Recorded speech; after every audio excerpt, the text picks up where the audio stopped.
Jeff Gordon made several moves early on, adding to the classic racing style that the Daytona 500 is famous for. Jeff Gordon takes over in second place. Earnhardt continues up in front. Skinner finds himself in third, and South Boston, Virginia's Ward Burton having a great one. He's in fourth. Stops, most teams taking 4 tires. At the restart on lap 53, it was Michael Waltrip in the lead with Jeff Gordon right behind him. As we go along with Jeff Gordon, you can see he has a very fast race car today. Not the best in qualifying, but he has raced extremely well in every race he's been in this week. Determined to win this race for team owner Rick Hendricks.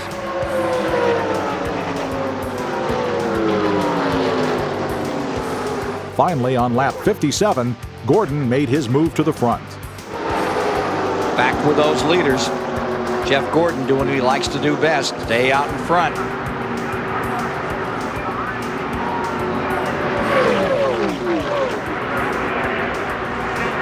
Headed towards 80 laps.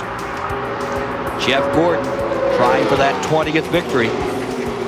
And directly behind them, oh, look at that. Jeff Gordon and Bill Elliott. This is getting good.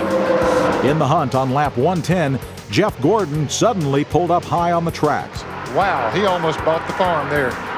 They say it's a flat tire. They say they have a tire. Going down on number 24. Limping around, Gordon trying to get it onto pit road. Now he may lose a lap. He might, Mike, because the leaders are coming off of turn 4, and it takes a long time to get that speed up with these restricted plate engines.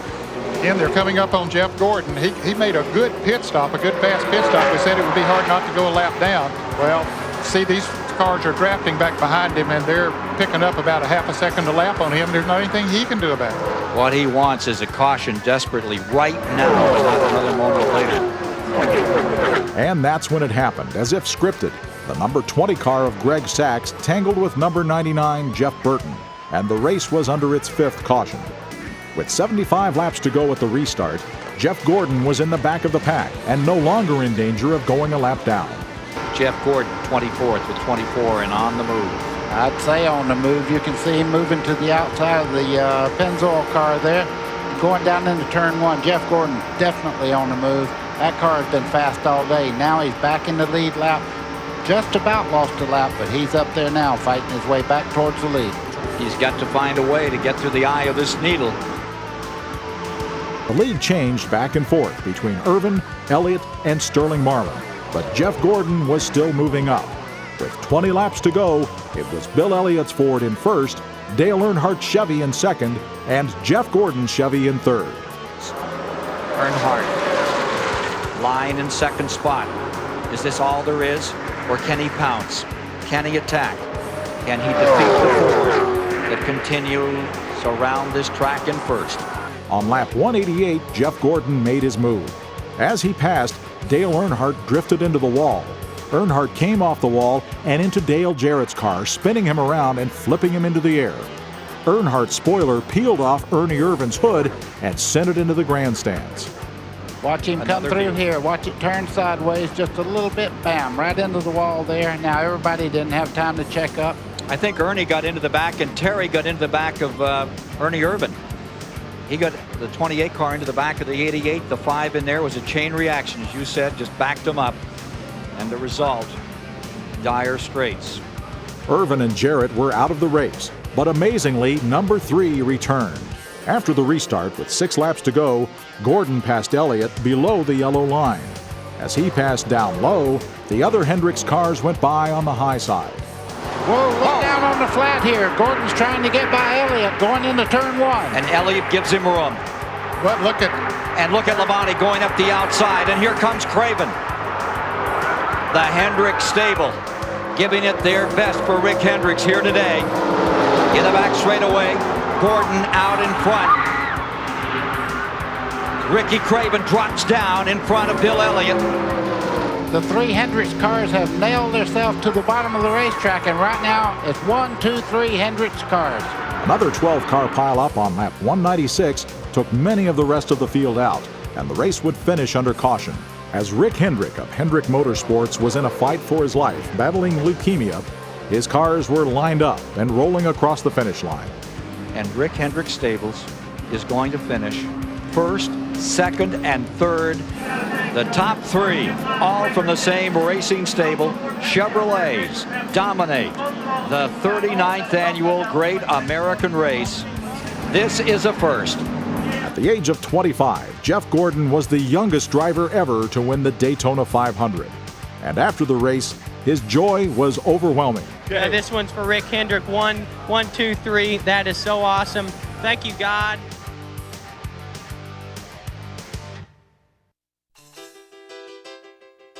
As the 1999 Daytona 500 commenced, everyone wondered if Dale Earnhardt could win again after finally breaking through in 1998.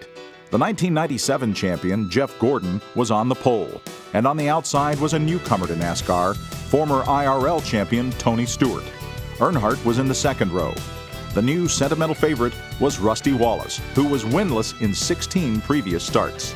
Brett Favre waves the green flag, and the season is on.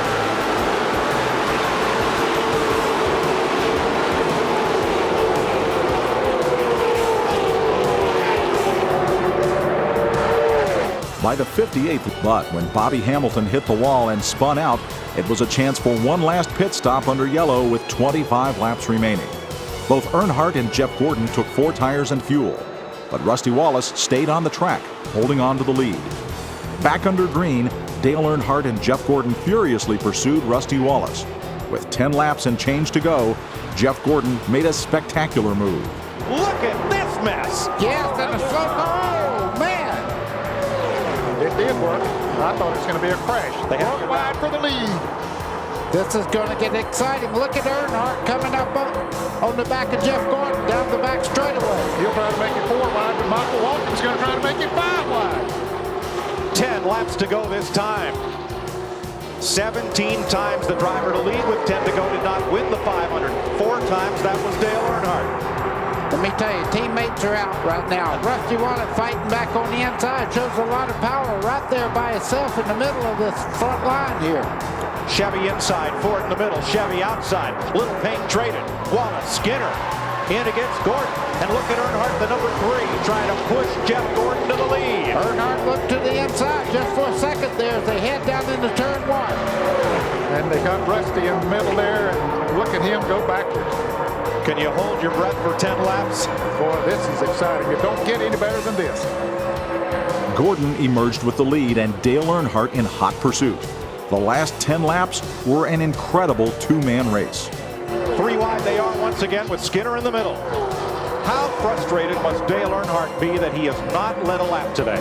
Well, it's not over yet. You know the one that counts. If you don't lead but 40 feet, you want to lead to the checkered flag. All right, what does Dale Earnhardt do to pass Jeff Gordon? He's going to have some help. He's got help. Look at Waltrip there in third. He'll have to make a move and have somebody to go with him and get that bumper right up. And that's the way Jeff Gordon got by him. He stuck that bumper right up under Earnhardt a little bit earlier, got his car loose. Earnhardt knows how to do that better than anybody else. Jeff Gordon Chevrolet, Dale Earnhardt Chevy. Michael Waltrip driving for a new team in a Chevrolet. Kenny Irwin, last year's Rookie of the Year in a Ford. Ken Schrader, 3rd fastest qualifier in a Chevy. And truck champ Mike Skinner, the 97 pole-sitter in a Chevrolet. 2 guys that have dominated the 90s are first and second. Right behind them, guys that's never won a race here. This thing's going to get wild. Earnhardt had a try on Jeff Gordon. He is keeping the pressure on. Earnhardt last year led the closing laps. Nobody could get by him. So he knows how to win it from in front. Does he know how to win it from behind? He still has to have help, and he can get it from that 7-car Michael Waltrip. Friday in the International Race of Champions, Earnhardt bided his time, and on the last turn of the last lap, after everyone had written him off being 2 car lengths back, he made a run and won it. I'm going to give you something else to think about. If they start running side by side, Kenny Schrader's not out of this as he's trying to make a move on Kenny Irvin now. In Dale Earnhardt's pit. Run home. Saying a prayer. Down the short chute. Start-finish line. Now there are 4. It's down to 4 people. Michael Waltrip has dropped off the pace a little bit. And it's down to 2 laps to decide the Daytona 500.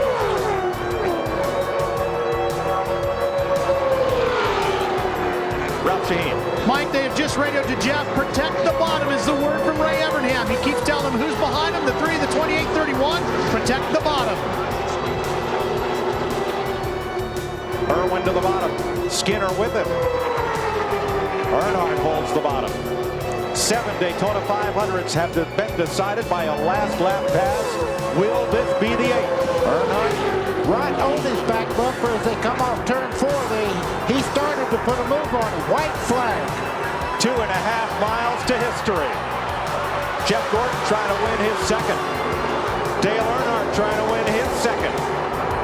Buddy, where will Earnhardt make the move? Boy, I don't know. Gordon looks awful strong as they come off turn 2 over there down the back straightaway. Kenny Irwin looks to the outside. Right here's where he has to make the move. And he wasn't able to get that run up under Jeff Gordon like he wanted to. But that's what we said Friday. He was this far behind in the International Race of Champions. He looks inside. He goes outside. He looks inside again.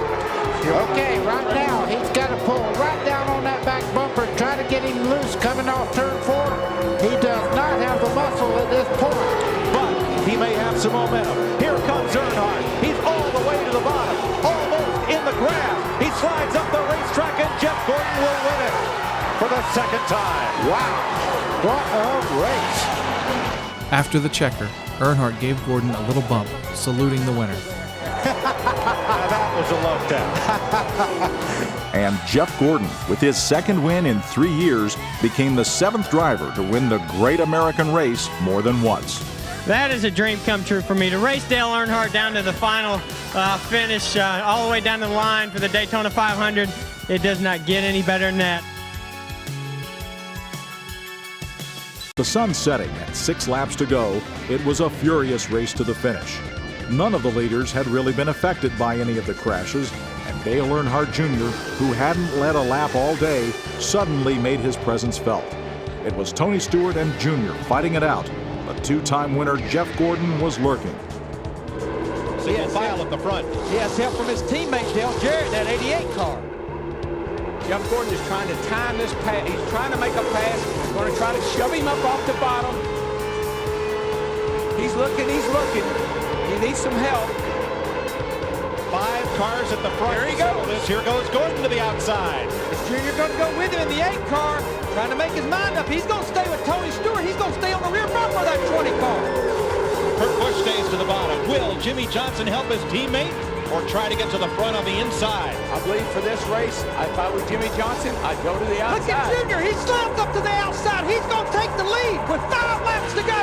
Unbelievable. For the first time today, Dale Earnhardt Jr. leads the 500, but not for long. Here comes Stewart and a big pack on the bottom. Boy, Junior should have dove to the bottom and closed that door up. He had the pace made. Let's see if he can get that run off turn 2. Jeff Gordon in the 24th trying to push him. It's a drag race down the backstretch. Jeff Gordon's car is just not performing right now like Junior's is.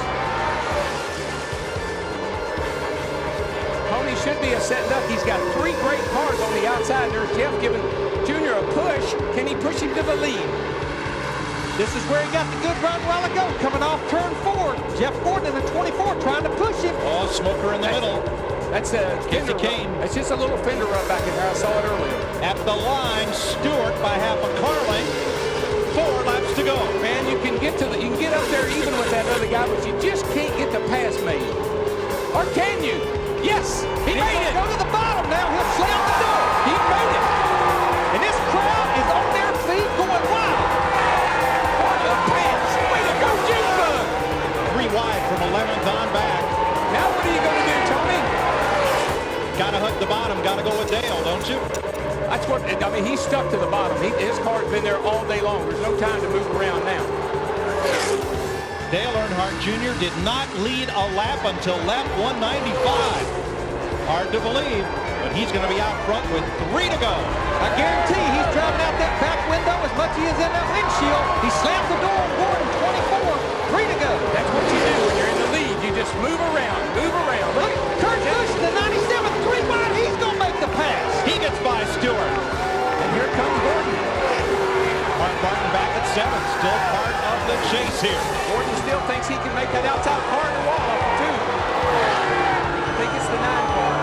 gets going. Debris all over the place. Yep. Casey Kane bounced off the wall, turn 2. And Jeff Gordon has made a pass. Up at the brake. Caution is out. The field freezes. Caution is out. Gordon passed Jr. just before the 11th and final caution of the day. The race would conclude with a green-white checker finish. Only seconds remained after the restart. Gordon's on the gas. Green flag. 2 laps to settle it. They got that fast restart. There you see Dale Earnhardt Jr. goes to the bottom, slams the door. Jimmy Johnson in the 48. Looks like Johnson's going to get kicked to the high side, though, by Kurt Busch in the 97.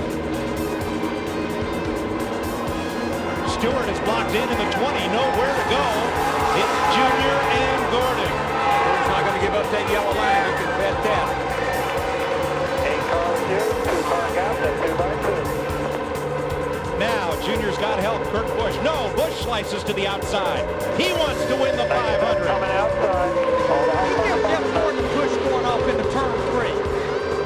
Kurt Busch, the next Cup champion, fights his way to second. Good thing he can't get any closer than that, because I believe he would have probably given Gordon a big shot up the hill. Here they come, boys. White flag. 1 to go. Scott Riggs to fourth. Stewart looks to go 3 wide. Thinks better of it. He is trapped behind Jimmy Johnson. Boy, that 97 car, Kurt Busch, is a fast piece of equipment right there. He's got to look. He's the only Ford in the front 5. What can he do? Look at Scott Riggs in that 10 car. He's trying to get him a top 5 finish in this Daytona 500. And there's Jimmy Johnson on the 48 on the outside, Darrell. Somebody needs to get up there and go with him, but I don't know if somebody's working on the outside or not. He hadn't all day. Busch to the outside. Gordon slams the door into turn 3. 6 cars have a chance to win it. Jeff Gordon's going to lead him into turn 4. They're 1 mile from home. Tony Stewart just slid up the racetrack. He and Jimmy Johnson are going to make contact. 3 wide. They're bouncing off each other. Jeff Gordon's going to win his 3rd Daytona 500. The great American race was the Daytona 507.5 in 2005. But Jeff Gordon, in the number 24 DuPont Chevrolet, went the extra mile that day and won his 3rd Daytona 500. I tell you what, I don't know who to thank first because it was just an amazing day.